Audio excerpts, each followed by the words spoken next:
अस्सलामु अलैकुम वरहमतुल्लाहि वबरकातुह। अल्हम्दुलिल्लाहि रब्बिल आलमीन वस्सलातु वस्सलामु अला सय्यिदिल मुरसलीन नबिय्यिना मुहम्मदिन व अला आलिहि व सहबिहि अज्मईन अम्मा बाद। ప్రియ వీక్షకులారా, మీ అందరికీ 1445వ హిజ్రీ రమదాన్ యొక్క శుభాకాంక్షలు.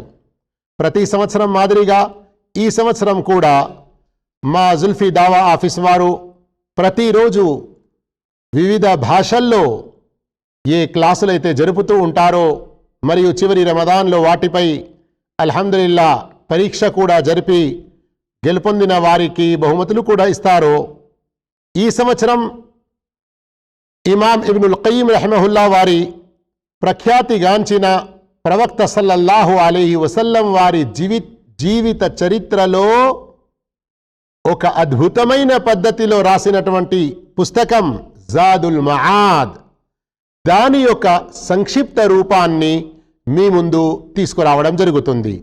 దీనిని ప్రతిరోజు కొంత భాగం మీకు తెలియజేస్తూ ఉంటాము. అయితే ప్రత్యేకంగా దీనికి పేరు పెట్టినది, నామకరించినది ఏమిటంటే ప్రవక్త సల్లల్లాహు అలైహి వసల్లం విధానం, ఆరాధనలలో, వ్యవహారాలలో మరియు సద్వర్తనలో. అయితే రండి, మొదటి పాఠం ఈరోజు ప్రవక్త విధానం, శుద్ధి మరియు మలమూత్ర విసర్జనలు. ఇందులో 4 విషయాలు వస్తాయి. 4 పాయింట్స్ అనండి మీరు. మొదటి పాయింట్, మలమూత్ర విసర్జనలో ప్రవక్త విధానం. 1, ఆయన మరుగుదొడ్డిలో ప్రవేశించాలని అనుకున్నప్పుడు ఈ విధంగా దుఆ చదివేవారు: అల్లాహుమ్మ ఇన్ని అఊజు బిక మినల్ ఖుబుసి వల్ ఖబాయిత్. ఇమాం ఇబ్నుల్ ఖయ్యిమ్ రహిమహుల్లా వారి సంక్షిప్త పుస్తకంలో ఇది ఉన్నది. అయితే తిర్మిదీలోని ఒక ఉల్లేఖనం ప్రకారం ముందు మనం బిస్మిల్లా అని వెళ్ళడం చాలా మంచిది. ఇక ఎప్పుడైతే బయటికి వస్తామో గుఫ్రానక అనాలి. గుఫ్రానక అని అంటే, ఓ అల్లా, నేను క్షమాపణ కోరుతున్నాను. ఎందుకని? ఎలాగైతే అనవసరమైన ఒక విషయం నా కడుపులో ఆగి ఉన్నందుకు నేను ఎంత నష్టానికి, కష్టానికి, బాధకు గురి అవుతానో, అది విసర్జించిన తర్వాత ఎంత ఫ్రీగా ఫీల్ అవుతానో, ఓ అల్లా, పాపాల భారం నాపై ఉండేదుంటే నేను ఎలా జీవించగలను? కనుక నీవు నా పాపాలను క్షమించు. ఇదొక భావం. రెండో భావం ఏమిటంటే, ఆ కొన్ని క్షణాలు ఏదైతే మరుగుదొడ్డిలో ఉన్నానో నీ యొక్క జిక్ర్ చేయలేకపోయాను కనుక ఓ అల్లా, నన్ను క్షమించు, మన్నించు. దీని ద్వారా మనం గమనించాలి, వేరే సందర్భాలలో అల్లా యొక్క జిక్ర్ మనపై ఎంతగా అవసరం ఉన్నది, మనం దానిని చదవడం ఎంత అవసరం ఉంది. మనం ఎల్లవేళల్లో మన నాలుకను అల్లా యొక్క జిక్ర్లో తడిగా ఉంచాలి. రెండవది, ఆయన ఎక్కువగా కూర్చొని ఉన్న స్థితిలోనే మలమూత్ర విసర్జన చేసేవారు. మూడవది, ఆయన ఒక్కోసారి ఇస్తింజా చేసుకునేవారు. అంటే నీటితో శుభ్రం చేసుకోవడం ఇస్తింజా అంటే. మరికొన్నిసార్లు ఇస్తిజ్మార్ చేసేవారు. అంటే రాళ్లతో, మరియు ఈ రోజుల్లో టిష్యూ పేపర్ అలాంటిది కూడా మనం అనవచ్చును. ఇంకొన్నిసార్లు ఇస్తింజా మరియు ఇస్తిజ్మార్ రెండూ కలిపి చేసేవారు. 4వ విషయం, ఆయన ఇస్తింజా మరియు ఇస్తిజ్మార్లో కేవలం ఎడమ చేతిని మాత్రమే ఉపయోగించేవారు. 5వ విషయం, ఆయన ఇస్తింజా చేసిన తర్వాత తమ చేతిని మట్టితో శుభ్రపరుచుకునేవారు. ఈ రోజుల్లో సబ్బుతో, హ్యాండ్ వాష్ లిక్విడ్తో శుభ్రపరుచుకున్నా సరిపోతుంది. 6వ విషయం, ఆయన ప్రయాణంలో ఉన్నప్పుడు మలమూత్ర విసర్జన కొరకు సహాబాల అంటే సహచరుల దృష్టికి కనబడనంత దూరంగా వెళ్ళిపోయేవారు. 7వ విషయం, ఆయన కొన్నిసార్లు ఏదైనా మట్టి దిబ్బ, మిట్ట వెనక, కొన్నిసార్లు ఖజూరపు చెట్ల చాటుకు, మరికొన్నిసార్లు లోయలో, పల్లపు భూమిలో చెట్ల వెనక మలమూత్ర విసర్జన చేసేవారు. 8, ఆయన మూత్ర విసర్జన కొరకు మెత్తటి నేల అన్వేషించేవారు. ఎందుకని? తుంపరులు పైకి చిల్లకుండా. 9వ విషయం, ఆయన మలమూత్ర విసర్జన కొరకు కూర్చునేటప్పుడు నేలకు అత్యంత దగ్గరగా కానంత వరకు తమ దుస్తులను విప్పేవారు కాదు. 10వ విషయం, ఆయన మూత్ర విసర్జన స్థితిలో ఉన్నప్పుడు ఎవరైనా గ్రహించక సలాం చేస్తే ఆ సలాంకు జవాబ్ ఆ సమయంలో ఇచ్చేవారు కాదు, తర్వాత ఇచ్చేవారు. ఇక రండి, రెండవ పాయింట్ ప్రవక్త విధానం వుదు చేయడంలో. ఒకటి, ప్రవక్త సల్లల్లాహు అలైహి వసల్లం అనేక సందర్భాల్లో ప్రతి నమాజు కొరకు వుజు చేసేవారు. కొన్ని సందర్భాల్లో ఒకే వుదుతో ఎన్నో నమాజులు చేసేవారు. రెండో విషయం, ఆయన ఒక్కోసారి కేవలం ఒక ముద్ నీళ్లతో వుదు చేసేవారు. ఒకప్పుడు ముద్లోని 3 భాగాల్లో నుండి 2 భాగాల నీళ్లతో వుదు చేసేవారు. ఇంకొన్ని సందర్భాల్లో కొంచెం ఎక్కువగా. ఏది ఏమైనా ఒక ముద్ కంటే తక్కువనే. ముద్ అంటే ఏమిటి? 4 ముద్దులు కలిసి ఒక సా అవుతాయి. అది ఒక కొలమానం. ఎలాగైతే మనం దగ్గరి కాలంలో ఇప్పటికీ కూడా బహుశా కొన్ని గ్రామాల్లో సేర్ అని ఉపయోగిస్తాము, ఒక కొలమానం సోల మాదిరిగా.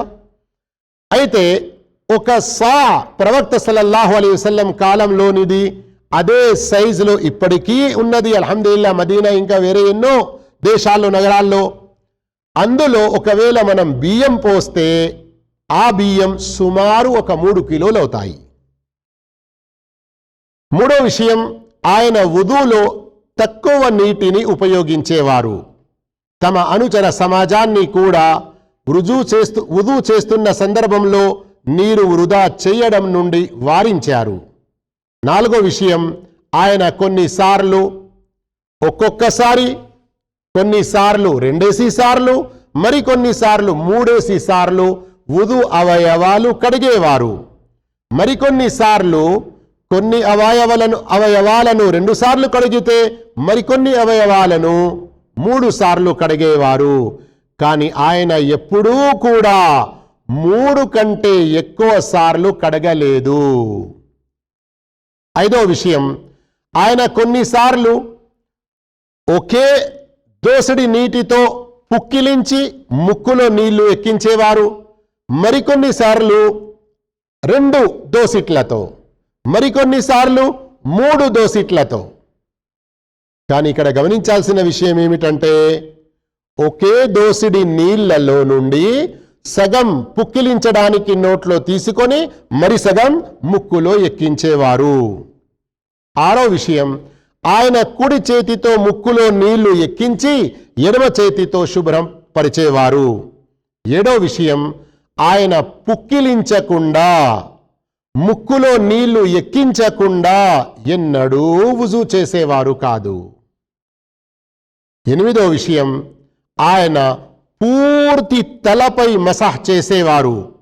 మరికొన్నిసార్లు 2 చేతులతో తలపై మసాహ్ చేస్తూ ముందు నుండి మెడ వరకు వెనక్కి మరియు వెనక మెడ నుండి ముందు వరకు 2 చేతులు స్పర్శిస్తూ తీసుకొచ్చేవారు.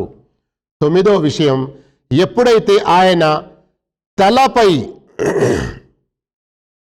మసాహ్ చేసేవారో మరియు తలపై ఇమామా తలపాగా కట్టుకొని ఉంటే కొంత భాగం నొసటిపై మరి కొంత భాగం ఈ తలపాగపై మసాహ్ చేసేవారు.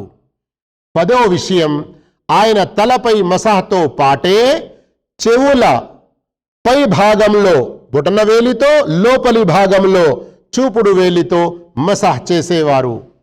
11వ విషయం, కాళ్ళల్లో మేజోళ్ళు లేకుంటే కాళ్ళు కడిగేవారు. 12వ విషయం, ఆయన క్రమ పద్ధతిలో మరియు వెంటనే వుజు చేసేవారు. అంటే ఏమిటి? క్రమ పద్ధతిలో అంటే తెలుసు.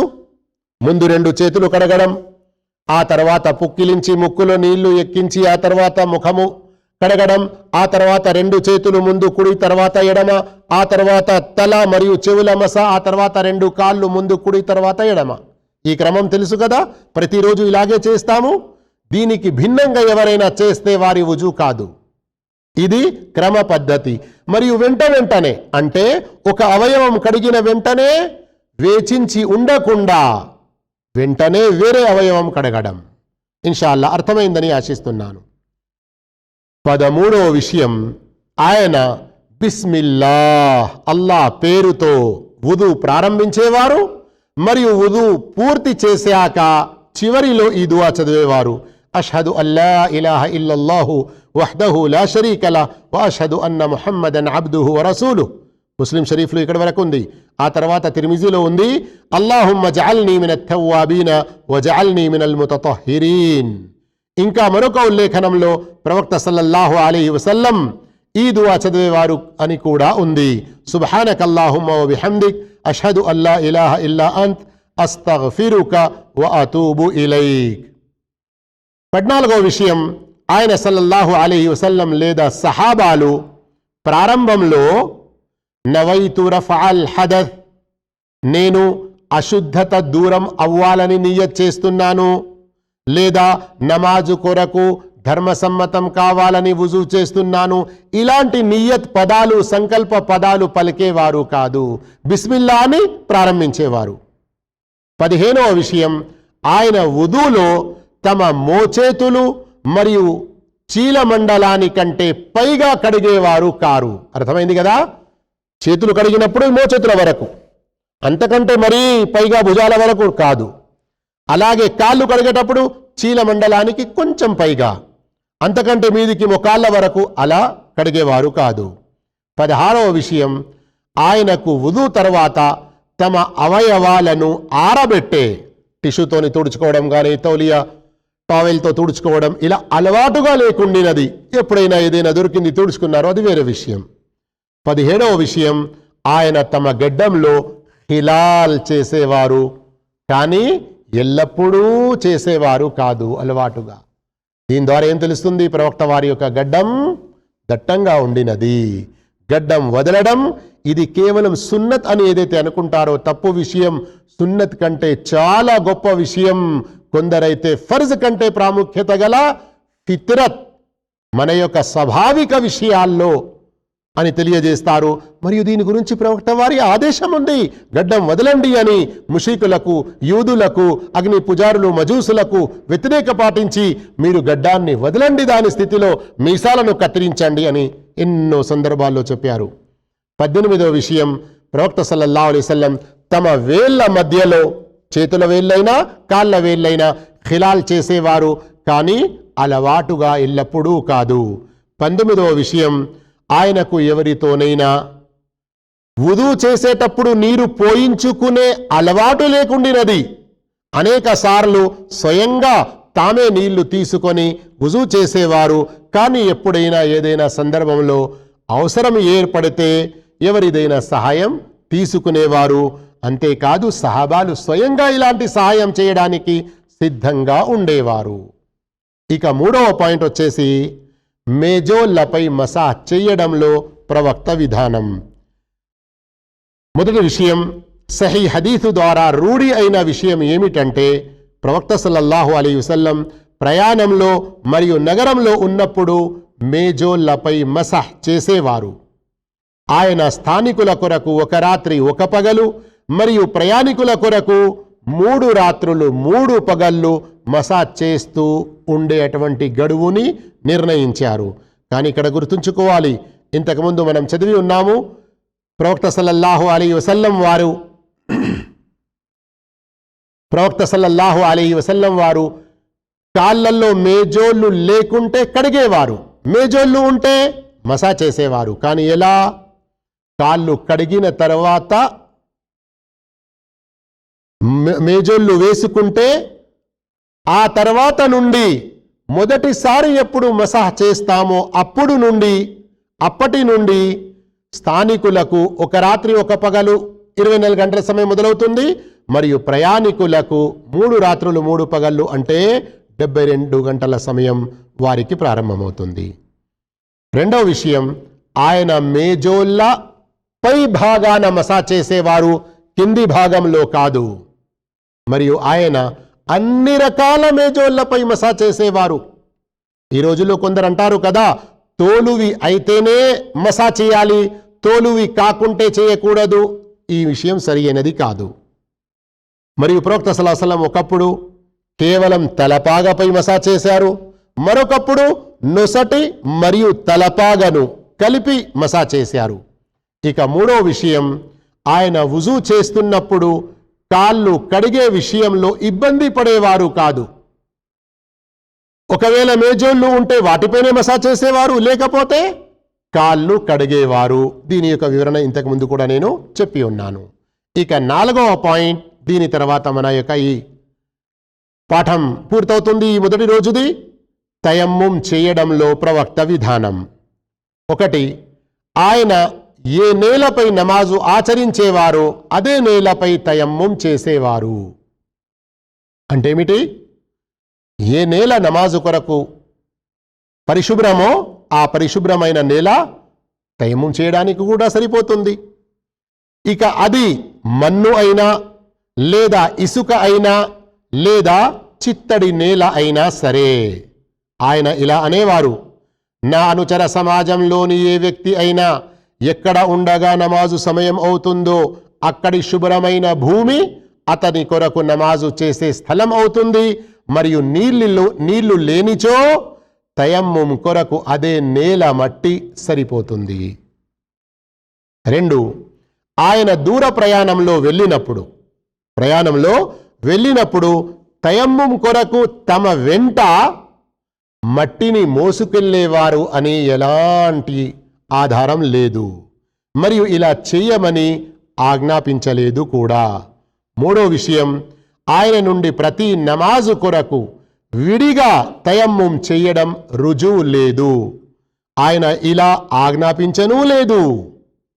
ఆయన తయమ్ముం ఆదేశం సామాన్యంగా ఇచ్చేశారు, మరియు అది వుజూకు అల్టర్నేటివ్, ప్రత్యామ్నాయం. అంటే ఏమిటి? ఎలాగైతే ఒక్క వుజూతో ఎన్నో నమాజులు చేయవచ్చునో అలాగే ఒక్క తయమ్ముంతో 1 కంటే ఎక్కువ నమాజులు కూడా చేయవచ్చును. 4వ విషయం, ఆయన ముఖం మరియు చేతులపై మసాజ్ చేయుటకు ఒకసారి భూమిని తట్టేవారు. అంటే ఏమిటి? ఒక్కసారి భూమిపై ఇలా చేయి 2 అరచేతులను కొట్టి ఒక్కసారి ముఖాన్ని తుడుచుకునేవారు, మరొకసారి ఈ అరచేతులను తుడుచుకునేవారు. అంతే. ఒకేసారి కొట్టడం 2 సార్లు 3 సార్లు అలా కాదు. సోదర మహాశివులారా, ఇక్కడి వరకు మనం మొదటి పాఠాన్ని ముగించాము. అల్లాహ్ విన్న విషయాలను అర్థం చేసుకొని మన రోజువారీ జీవితంలో ఆచరించే భాగ్యం, ప్రవక్త వారి ఉత్తమ ఆదర్శాన్ని పాటించే భాగ్యం ప్రసాదించుగాక. ఆమీన్. వ ఆఖిరు దావానా అల్హమ్దులిల్లాహి రబ్బిల్ ఆలమీన్.